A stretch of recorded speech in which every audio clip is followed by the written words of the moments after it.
करते हैं, ठीक है ना। छुट्टी हम लोग भी आज हमने एक्सरसाइज भी की थी यहाँ पे। आप लोग कुछ लोग सीनियर बने थे, कुछ लोग उनके सबऑर्डिनेट बने थे।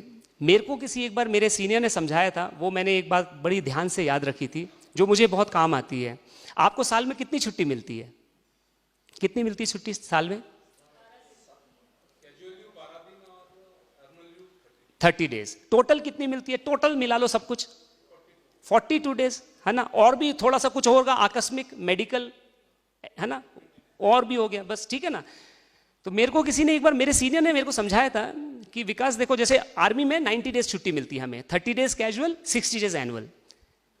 तो उसने ये बोला कि जब भी आपका कोई सबऑर्डिनेट आता है, छुट्टी प्लान करके आ रहा है, उसकी छुट्टी है, आपकी छुट्टी तो नहीं मांग रहा, ठीक है ना। अब वो उसकी छुट्टी मांग रहा है तो आप उसे जितनी उसकी जरूरत है उससे 2 दिन एक्स्ट्रा ही देना, ठीक है। तो पहला तो वो खुश जाएगा, दूसरा जब छुट्टी से आएगा तो उसके बाद काम अच्छे से करेगा।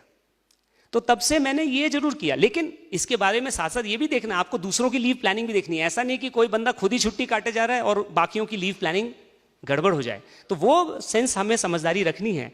तो मैंने ये देखा है कि आप कभी भी अपने सबऑर्डिनेट को एटलीस्ट आप ना मना करें, क्योंकि जब हमारे सुपीरियर हमें छुट्टी के लिए मना करते हैं तो हमें खराब लगता है, तो सिमिलरली हमारे सबऑर्डिनेट्स को हमसे सुन के खराब लगता होगा। तो इसलिए उस चीज़ को समझे कि कोई इंसान कर रहा है छुट्टी प्लान, तो वो अपनी ज़रूरत को और अपने साल की पूरी प्लानिंग को समझते हुए बहुत अच्छी प्लानिंग कर रहा है। प्लीज़ गिव हिम, जैसे आज मैम ने मेरे को पूरी छुट्टी दी, ठीक है ना। तो आप सब भी अगर देंगे, मैं यकीन दिलाता हूं, वो जो बंदा जाएगा आपके सामने से आपको दुआ देके, जब आपकी प्लानिंग होगी छुट्टी की, आपका ऑफिसर आपको कभी आपकी प्लानिंग में गड़बड़ नहीं करेगा, ठीक है। लेकिन इसका एक दूसरा रुख भी है। दूसरा रुख क्या है? मैं कभी कभी अपने जवानों को बताता हूं, क्योंकि मेरे ही ग्रुप में तो नहीं है ना, मेरे जवान दूसरे ऑफिसर के ग्रुप में भी हैं।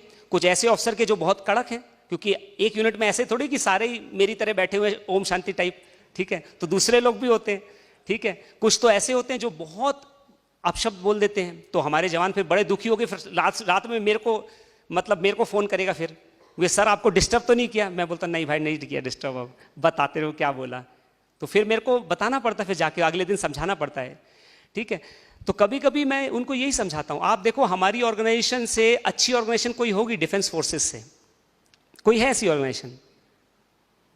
नहीं है। क्यों नहीं है बताइए?